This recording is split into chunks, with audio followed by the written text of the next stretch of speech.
Hey, this is Matt. Once again, what about the end of the video? This is a paid request this time for Joseph. Thank you so much for that. And for those interested in requesting any type of videos, topics, reactions, commentaries, reviews, re-reviews, what have you, feel free to send it either directly to my PayPal or join my Patreon. Both links are down below in the info box. Now, this is for a film called One Shot, which I had heard of but never saw, starring Scott Adkins. Now, it was directed by James Nunn, and I sat there going, why does that name sound familiar? The director. And I realized he did this film I talked about and praised because I thought it was a nice surprise. It was called Tower Block, where these people are stuck in this building and the snipers across the way keeping them down. And at times they got very violent and very on edge, and the tenements are trying to figure out how to escape the sniper. They can't call for help, and like Tower Block was a really nice surprise of a movie. I'm like, oh, that guy directed this? Cool. Now, it's not as intense as Tower Block, but I gotta say, I really enjoyed this film. This was a nice surprise. And yet again, another notch in Scott Adkins' filmography where I'll say this, I'm really... Well, I have, but even more so throughout recent years, warmed up to Scott Adkins. He's like one of the few action guys I look forward to what he's coming out. They may not all be winners. I still think Assassination Game sucks with the piss yellow filter. I don't know why you need a filter that looks like someone's having continual piss on the screen. I'm still not a fan of Hard Target 2. Fuck that. Didn't need a Hard Target 2. I know Scott said no a bunch of times, and then they gave him a shitload of money. It's okay. I can understand his reasoning because, sadly, Hollywood, if they cast him, it's only for small parts. And for the most part, he gets killed. Cat playing with a toy. I always forget to take the toys away, but oh well. Maybe give some people a laugh, like, what the fuck was that? Doo-doo, doo-doo. But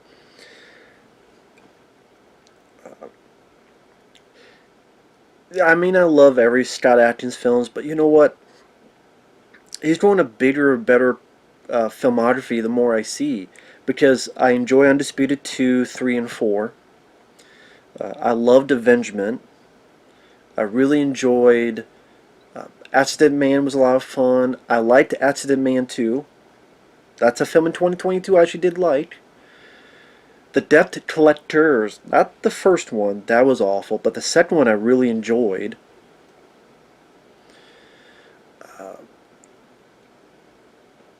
Ninja Shadow of a Tear, love that one. This one was really good. Like, this one surprised me with how much I enjoyed it.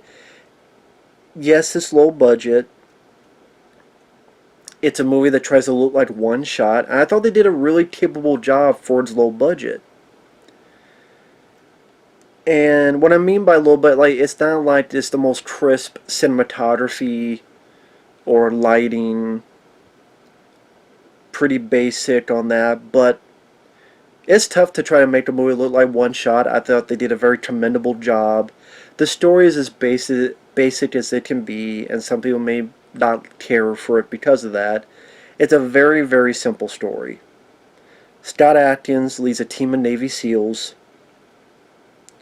It's mainly him and these three other guys.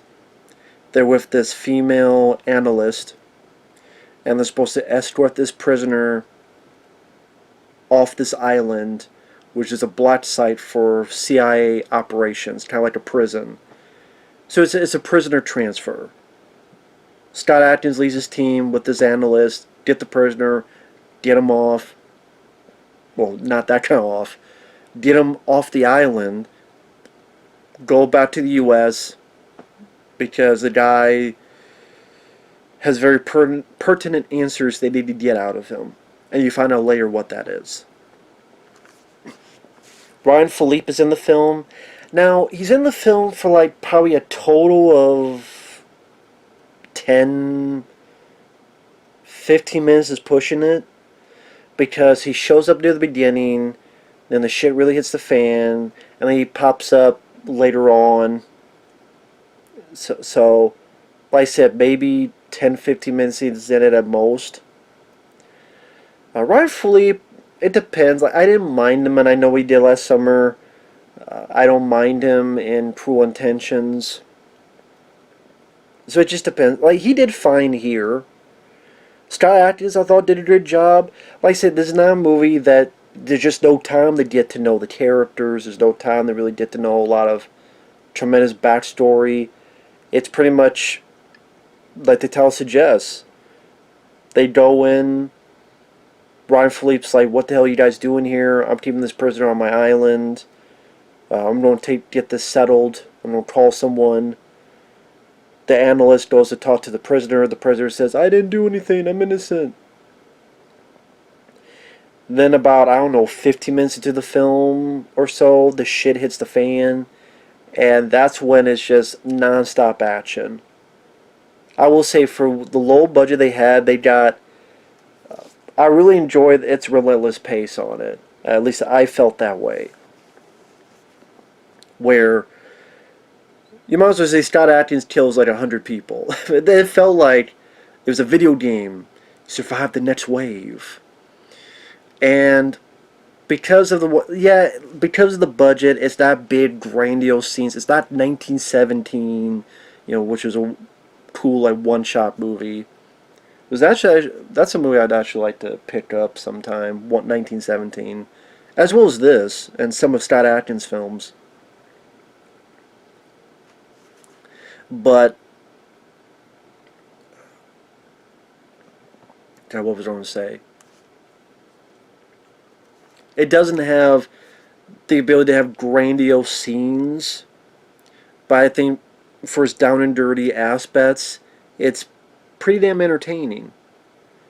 For a direct-to-video film, Scott Adkins it's more gunfire than martial arts, even though there's a few physical fisticuffs, which are, I think, fairly well done.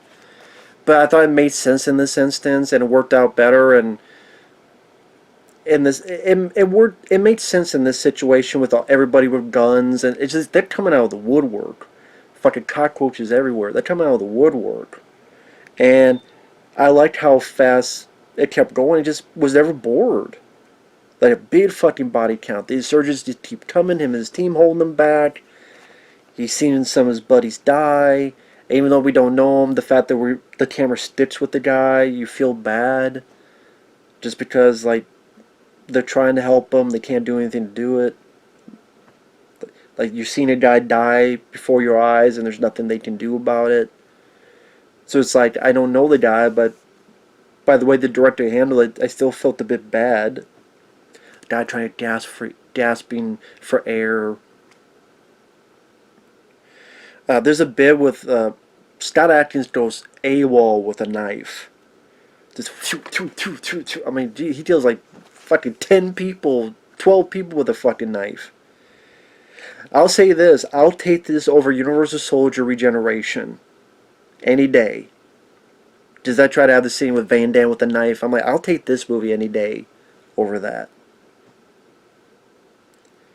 And maybe that's sort of the sad thing, is that Scott Adkins is making better direct-to-video films than Van Damme or at least recently Dolph. Definitely recently Seagal. Maybe because also it is that age and physical thing where Scott can do more. Scott can do more because he's more physically fit, because he's a younger guy by quite a few years. So he's able to do more, and you have a guy who's able to do more. I will say Scott does seem like the guy that actually does enjoy these type of films. He actually does seem like a fan. You may not always agree with his opinions, but he does seem like a fan of the genre when you look at his Art of Action series on YouTube. Like he says, Tango and Cash is a guilty pleasure. I disagree. I think there's nothing guilty about it other than The only guilty thing about it is that it didn't do as good at the box office as it should have, and it should have done a lot better because it's a damn good movie. If it's guilty to like Tango and Cash sincerely, lock me away and throw away the fucking keys. But he still seems like a fan, and you just see it through a lot of his films. And I don't want to give everything away. Maybe I will a little bit in spoilers, but like I said, just you want to see Scott Adkins shoot a lot of people, knife a lot of people, have a couple, not ton, but a couple cool, like, knock down, dried out fisticuffs, knives in people's throats and stuff. It's not gore like Rambo 4 gore, don't get it twisted, but pretty straightforward. Third act has some good machine gun fun. Almost like a little bit of John Wick stuff, but with a machine gun. A little bit of that. I mean, it was just straightforward, no political bullshit, entertaining. I think some people talked about how there are certain aspects that it goes away from Scott to the bad guys, but I didn't think they lasted that long. It seemed like they only lasted like maybe 2 minutes. Like, we're 2 minutes with the bad guy to set up what they're going to do. Or the prisoner, he escapes for 2 minutes to set up where he's going. But then Scott comes back really quick. So I didn't really feel like that was a negative because the bad guys are pretty brutal. Like, there's this one lady they kill nonchalantly. But I don't think it was long enough to really deter the rest of the film. I thought it was enough time to set up what the bad guy is going to do, and then Scott Adkins comes back into focus fairly quickly. It wasn't like 15 minutes of we're with the bad. They didn't feel like, oh, we're there 15, 20 minutes, all that stuff. At least it didn't feel like that way to me. I don't think that was the case. It was like maybe like 2 minutes, but mostly it's Scott and his team, and mainly Scott they were focusing on, which was the right call. Like I said, if you want to see Scott Adkins shoot a bunch of fucking people, I mean, that could be the alternate title. Scott Adkins shoot a bunch of fucking people. Scott Adkins shoots some motherfuckers. The movie. That's too long. Okay. Scott shoots motherfuckers. The movie. That's what it is.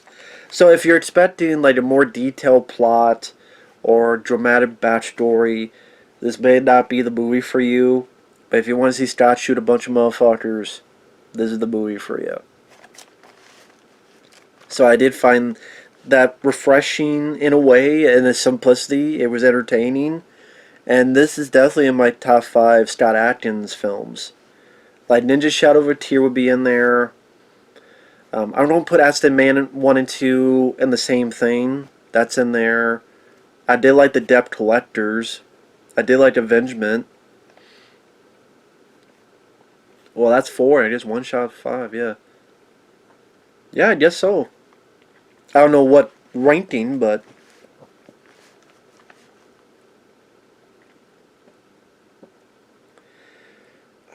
yeah, I kind of liked how simple it was. So let me get into spoilers. Spoilers starting now. Like I said, about 15 minutes in, that's when the shit hits the fan. This truck goes in. They gotta go, oh shit. Hide behind cover, shooting the bad guys. One of his buddies gets shot. They try to get him the cover and safety, holding the bad guys back. Then let the bodies hit the floor, big body count. Like, if you're expecting like big, huge blood, gory moments, that's not the case, which is too bad. But it was definitely a violent movie. Like I said, their buddy, they're trying to help, but the camera doesn't shy away from him, like trying to gasp for breath, and then you see like a tear go down his face. It's like, even though I don't know who this guy is, with the way the director filmed it, I did feel sorry for him. So I thought that was a nice emotion that the director, I thought that was, I get why the director did that. And Scott Adkins did a good job acting wise. He just trying to keep cool, trying to get his men, tell him what we need to do, not need to do. He's got to get to communications, try to call for help. He's going through these vents. He knifes a lot of motherfuckers. Like, taking them down, knife them, knife their arm, and knife their throat. And I think because it's the one-shot deal, like I said, it's not hardcore Henry. It's not up to that level. Because that's some crazy shit. And like hardcore Henry is incredibly impressive with his budget. So it's not up to that level, but you know, you want to see Scott go ham hard as a motherfucker with a knife. This does it. And it's like, damn, it's like how there are as many bad guys as a video game that just keep coming. But that was the fun of it. I mean, I rather prefer that than, you know, 5 people. And there are some movies that do that where it's an insurgent and then it feels like there's only 7 people. I don't know. You know, actually, this would be a good double bill with the Dolph Lundgren film, The Defender. Because that was also a movie where Dolph has to get this prisoner out, and there's people coming out of the woodwork, and I think it's like, was it an embassy? That's the one where Jerry Springer is the president of the United States, and he's actually not that bad in the movie. But like The Defender, which I think was going to be directed by someone else, but then Dolph, something didn't work out, so Dolph directed it. I think that kind of became the first film he directed. But yeah, this is a good double feature with The Defender. So you want to see insurgent type of movies. Okay, I'll say this. This is what Second Command with Jean-Claude Van Damme should have been. Because that one was a... I didn't hate Second Command with Jean-Claude Van Damme, but I remember that being kind of disappointing. That should have been this movie. Now, maybe because of the director... Because, again, this guy, like, Tower Block, I really enjoyed. Maybe because... but that was... Van Damme was still in pretty decent shape, because that was fairly early in his direct-to-video career, from what I remember. It was, what, 2000... I can't remember what year that was. Probably, was it mid-2000s? Or was it as late as like 2008? I can't remember. I'm bad with years, bad with names, bad with a lot of stuff. But yes, my Second Command was a disappointing... Like I said, I don't hate it, but it's like, meh. You know, meh movie.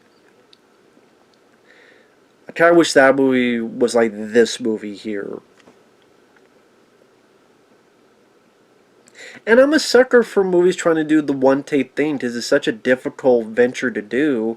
But it's also kind of cool. Yeah, it reminds you of a video game, but it may be a gimmick, but to me it's a fun gimmick. I liked it in Hardcore Henry. I liked it... Hell, I even liked it in the Hitchcock film, was it Rope? I liked it in... 1917.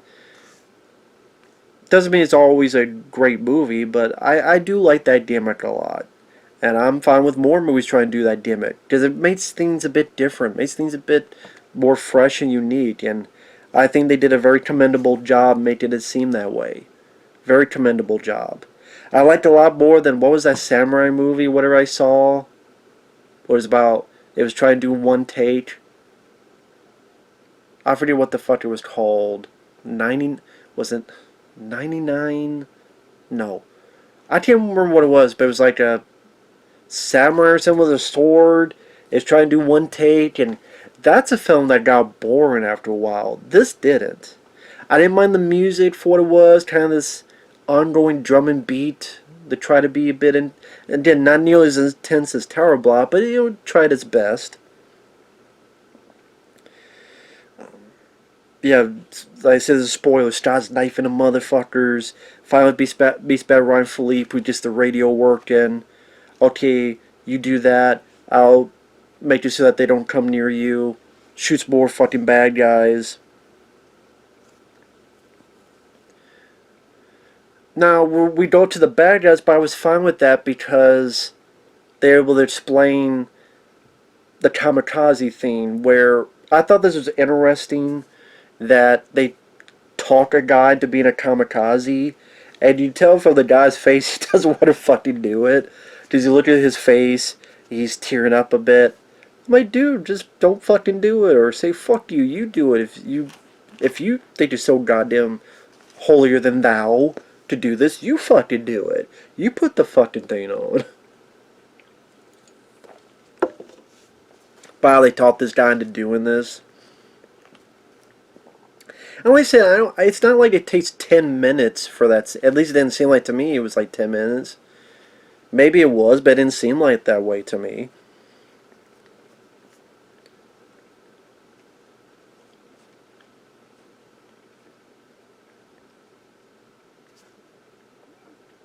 Sorry, I know I went blank there for a minute. Once in a while, there's a little explosion, and it's not, the best.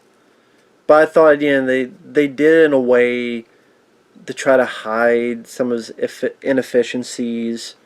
So I could forgive that.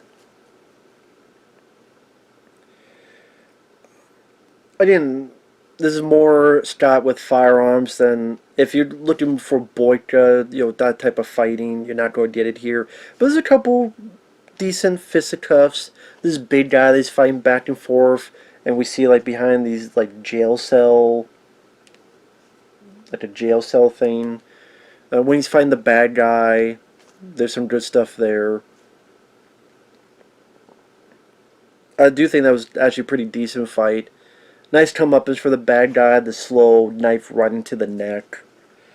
Before that, he's trying to get this prisoner who's being an asshole, and he's like shooting all these people, shooting them in the knees or shooting them in the foot, then shooting them in the face, push it down, shoot a guy, then shoot down the ground. Then it felt like a little bit of John Wick thing for its budget, of course. That was great to see. I was surprised that the female analyst died, because there's this kamikaze explosion.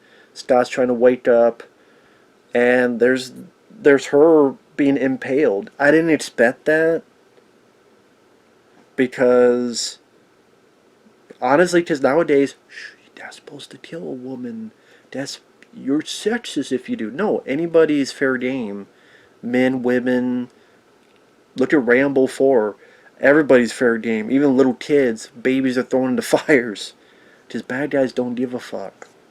They don't give a fuck about your politics, your PC. Bad guys care about the bullet that they put in your brain, and they don't dig it out to get it back. So I was surprised by that. I'm like, oh shit. So I didn't see that coming. Ooh shit. So I thought that was, like I said, nice surprise.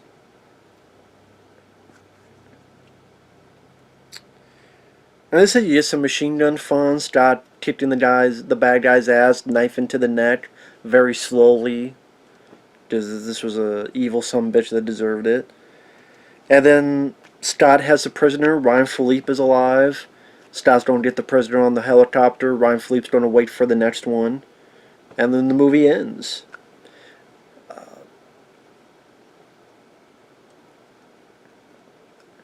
So yeah, for as basic of a story as it is, it was a fun, entertaining piece of escapism. Like I said, if you want to see, Scott Adkins does a good job as the lead, easy to root for. Action, when it starts, it doesn't let up, goes very fast. Bad guys seem evil enough that you want to see their comeuppance. There was like a ton of bad CGI to really take you out of the movie. And like I said, it was just back to basics, straightforward. And like I said, I liked the demo. I thought they did a very commendable job making it look like it's in one shot, one take. I thought that was, like I said, Scott Adkins with this and Avengement and Debt Collectors and the Acid Man films. He's definitely a guy I'm curious about what he comes out with next. So, this is a film I would like to get in my collection, along with other Scott Adkins films. So, With that said, thanks for watching. Take care. We'll see you guys later. Bye-bye.